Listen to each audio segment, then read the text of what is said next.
Ça c'est sûr, c'est dans les BPF.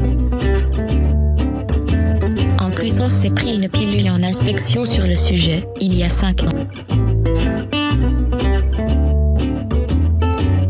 Mince, je trouve pas. Mais c'est sûr que ça y est.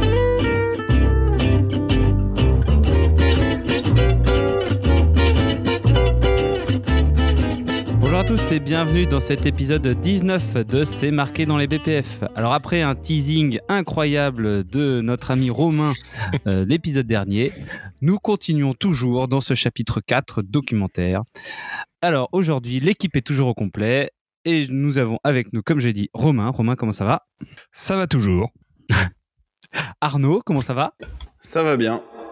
Et enfin, Mélanie, toujours au top ? Toujours au top. On écoute les intros.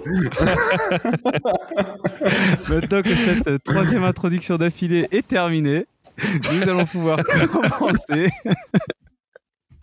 à lire les BPF, toujours avec Romain à la lecture. Et c'est parti. Comme on l'avait dit à l'épisode précédent, on attaque les spécifications. 4.13. Des spécifications dûment approuvées et datées doivent être établies pour les matières premières, les articles de conditionnement et les produits finis. C'est très clair. Spécifications pour les matières premières et les articles de conditionnement. Les spécifications pour les matières premières et les articles de conditionnement primaires ou imprimés doivent comporter ou faire référence en fonction des cas à leur description, y compris le nom utilisé dans l'établissement et le numéro de code interne, la référence, le cas échéant, à une monographie de la pharmacopée, le nom des fournisseurs agréés et si possible celui du fabricant original des composants, un spécimen des articles de conditionnement imprimés. B. Les instructions pour l'échantillonnage et le contrôle. C. Les caractéristiques qualitatives et quantitatives avec leurs limites d'acceptation. D. Les conditions et précautions de stockage. Et E. La durée maximale de stockage avant recontrôle. J'aime bien C'est ça. clair. Ouais, au moins c'est clair. Tu sais ce que tu dois mettre, à minima. Enfin, à minima, je sais pas, hein, mais parce que quand on dit ça, après on rajoute plein de trucs. J'allais dire, les spécifications, souvent, là, comme tout est décrit, t'as pas besoin d'avoir d'autres choses, t'as tout, t'as tes conditions de stockage, tes conditions d'analyse, ton identification et ta durée de stockage maximum. T'as tout ce qu'il faut pour définir les spécifications de ta matière première ou ton article de conditionnement. Non, c'est clair. Pour une fois que c'est clair, on va plutôt... Un truc stylé qu'on faisait dans une boîte précédente où j'ai bossé, c'était que pour contrôler les articles de conditionnement imprimés, enfin tu vois, les boîtes et les machins comme ça, on avait imprimé les bons à tirer sur des feuilles transparentes. Les transparents. Ouais. J'ai vu ça aussi. T'es transparent et du coup tu mettais ton transparent sur la boîte, hop, et du coup comme ça tu pouvais contrôler du coréen, tu pouvais contrôler tout ce que tu veux. Et pouf, en une seconde, tu contrôlais toute la boîte. Trop bien. Et puis tu voyais pas mal de défauts assez facilement s'ils n'avaient pas utilisé la bonne police, si il y avait des décalages, des bavures au niveau de l'impression. Ou la version d'avant, quoi, tout simplement, quoi. Le packaging, c'est dans la MM, hein. Ouais. Ouais, c'est dans la MM.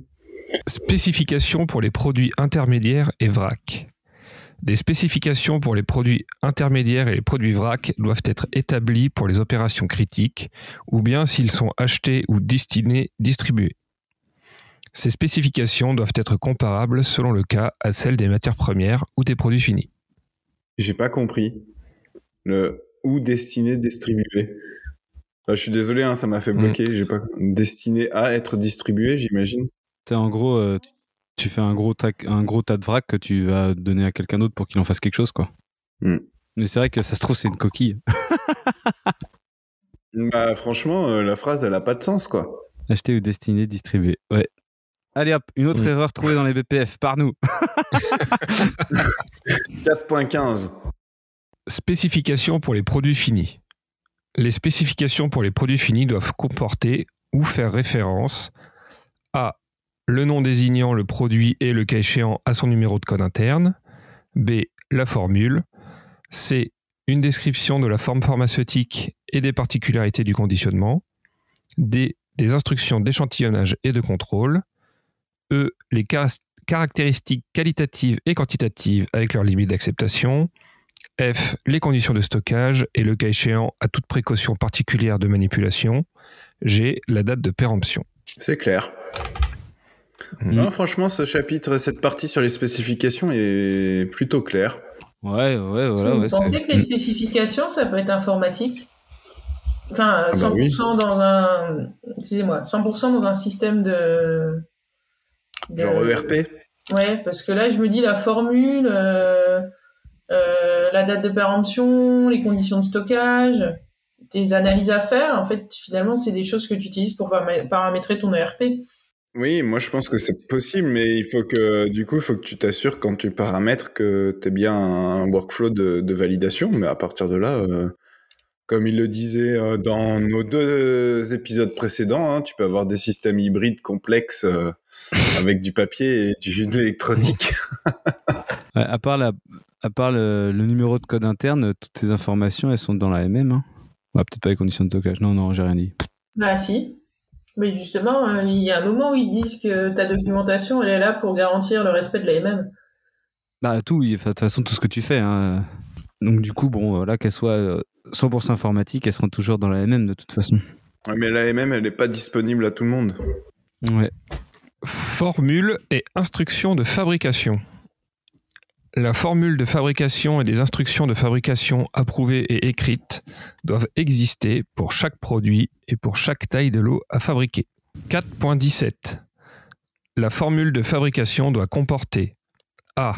Le nom du produit et la référence aux spécifications correspondantes. B. Une description de la forme pharmaceutique, le dosage du produit et la taille du lot. C. Une liste de toutes les matières premières entrant dans la fabrication avec les quantités utilisées pour chacune d'entre elles. Il convient également de mentionner toute substance susceptible de disparaître au cours de la fabrication. D. Le rendement final attendu, avec les limites d'acceptation et, le cas échéant, des rendements intermédiaires pertinents. Ok. Là, on va rentrer dans le truc qui est assez intéressant où... tu sais, on va regarder, donc tu vas avoir la formule de fabrication, tu vas avoir le dossier de conditionnement, les instructions de conditionnement, les dossiers de fabrication, les instructions de fabrication. Et selon l'entreprise, tu peux avoir tout fusionné en un document ou plein de documents séparés. Selon si tu vas avoir des dossiers de l'eau spécifiques ou des dossiers de l'eau... tout en un. Tout en un, ouais. 4.18. Les instructions de fabrication doivent comporter A. Le lieu de fabrication et les principaux équipements à utiliser. B. Les méthodes ou la référence des méthodes à utiliser pour la mise en service des équipements critiques, par exemple pour le nettoyage, l'assemblage, l'étalonnage, la stérilisation. Pas la version du coup, ça c'est intéressant. Pas quoi ? La version.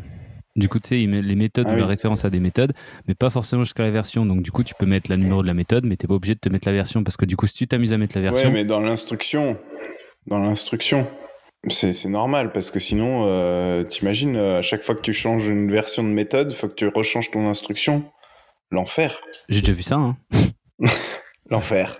Puis tu te dis, pourquoi on est à 3 versions derrière ? Ah je savais pas qu'il fallait que je le mette à jour dans ce document-là. Voilà. D'où l'importance du système de vérification périodique de contenu des documents pour voir s'il n'y a pas des éléments qui ne sont plus en adéquation. C. Les vérifications à mettre en œuvre pour s'assurer de l'élimination de tout produit, document ou composant précédent non requis au niveau des équipements et du poste de travail et que ces derniers sont propres et adaptés à l'usage. C'est là le vide de ligne du coup ? C'est ce que j'étais en train de me dire. C'est les ardoises de nettoyage. Bah non, je suis pas d'accord. Non, c'est le vide de ligne. Oui, ok, avec les ardoises de nettoyage aussi, mais c'est pas que équipement, quoi. Poste de travail... Oui, parce qu'il parle de documents ou composants précédents. Ouais, vous avez raison. En fait, là, ça dit qu'il faut le faire, et du coup, dans un document suivant, ça va certainement être...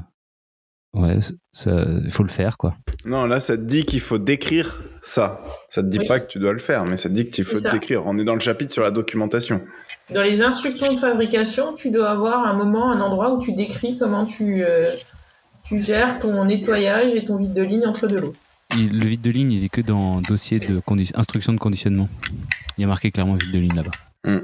Mais bon, là, si on parle d'élimination de produits, documents ou composants Ouais, précédents, mais c'est la moi, fabrication, tu sais, vide de ligne. Vide de ligne, c'est ligne de conditionnement. Fabrication, c'est vide de zone. Ou, oui, voilà, je sais oui. pas comment t'appelles ça, mais bon, c'est le même principe, C'est quoi. juste, tu fais ton nettoyage entre de l'eau et puis voilà, quoi. D. Les instructions détaillées pour chaque étape de la fabrication. Par exemple, la vérification, les pré-traitements, la séquence d'addition des produits, les paramètres critiques tels que les durées, températures, etc. E.